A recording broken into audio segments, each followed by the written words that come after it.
true speech. Truth is known by practice only.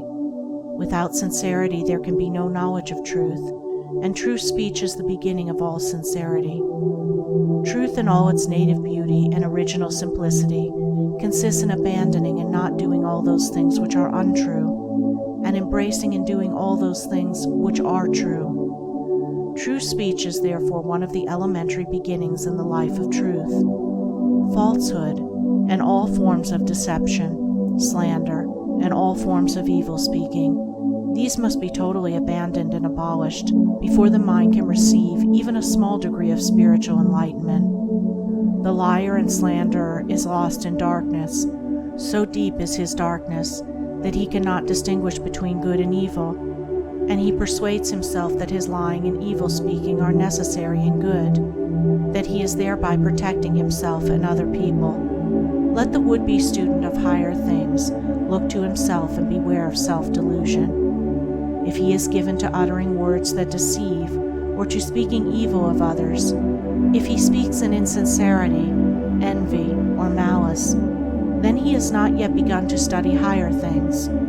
He may be studying metaphysics, or miracles, or psychic phenomena, or astral wonders.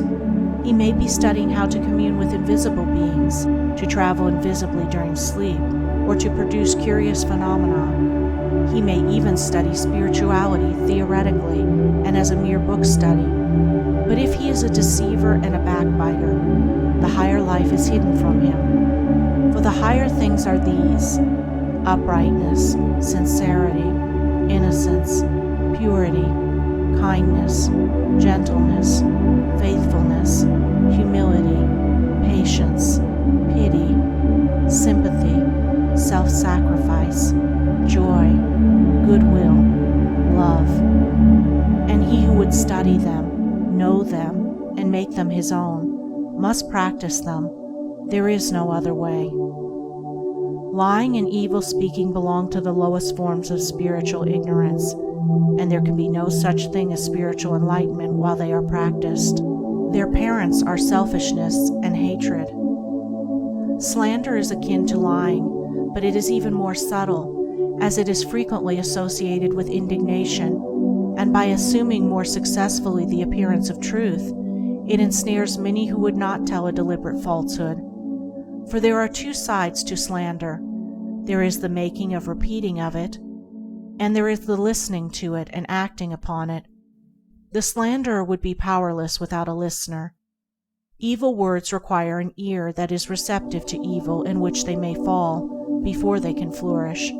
Therefore, he who listens to a slanderer, who believes it, and allows himself to be influenced against the person whose character and reputation are defamed, is in the same position as the one who framed or repeated the evil report. The evil speaker is a positive slanderer. The evil listener is a passive slanderer. The two are cooperators in the propagation of evil. Slander is a common vice and a dark and deadly one. An evil report begins in ignorance and pursues its blind way in darkness. It generally takes its rise in a misunderstanding. Someone feels that he or she has been badly treated, and filled with indignation and resentment, unburdens himself to his friends and others in vehement language, exaggerating the enormity of the supposed offense on account of the feeling of injury by which he is possessed. He is listened to and sympathized with. The listeners, without hearing the other person's version of what has taken place, and on no other proof than the violent words of an angry man or woman, become cold in their attitude towards the one spoken against, and repeat to others what they have been told, and as such repetition is always more or less inaccurate, a distorted and altogether untrue report is soon passing from mouth to mouth. It is because slander is such a common vice that it can work the suffering and injury that it does.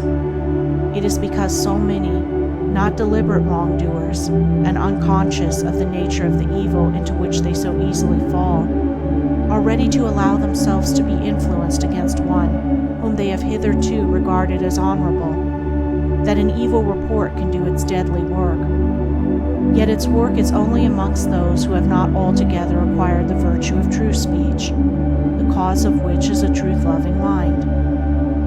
one who has not entirely freed himself from repeating or believing an evil report about another hears of an evil report about himself, his mind becomes aflame in burning resentment, his sleep is broken, and his peace of mind is destroyed.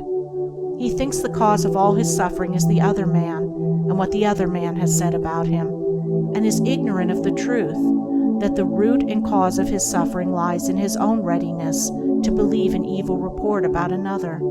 The virtuous man, he who has attained to true speech, and whose mind is sealed against even the appearance of evil speaking, cannot be injured and disturbed by any evil reports concerning himself, and although his reputation may for a time be stained in the minds of those who are prone to suggestions of evil, his integrity remains untouched and his character unsoiled, for no one can be stained by the evil deeds of another, but only by his own wrongdoing. And so, through all misrepresentation, misunderstanding, and contumely, he is untroubled and unrevengeful, his sleep is undisturbed, and his mind remains in peace. True speech is the beginning of a pure, wise, and well-ordered life. If one would attain to purity of life, if he would lessen the evil and suffering of the world, let him abandon falsehood and slander in thought and word. Let him avoid even the appearance of these things, for there are no lies and slanders so deadly as those which are half-truths. And let him not be a participant in evil speaking by listening to it. Let him also have compassion on the evil speaker, knowing how such a one is binding himself to suffering and unrest. For no liar can know the bliss of truth, no slanderer can enter into the kingdom of peace. By the words which he utters is a man's spiritual condition declared. By these also is he finally and infallibly adjudged. For as the divine master of the Christian world has declared, by thy words shalt thou be justified, and by thy words shalt thou be condemned.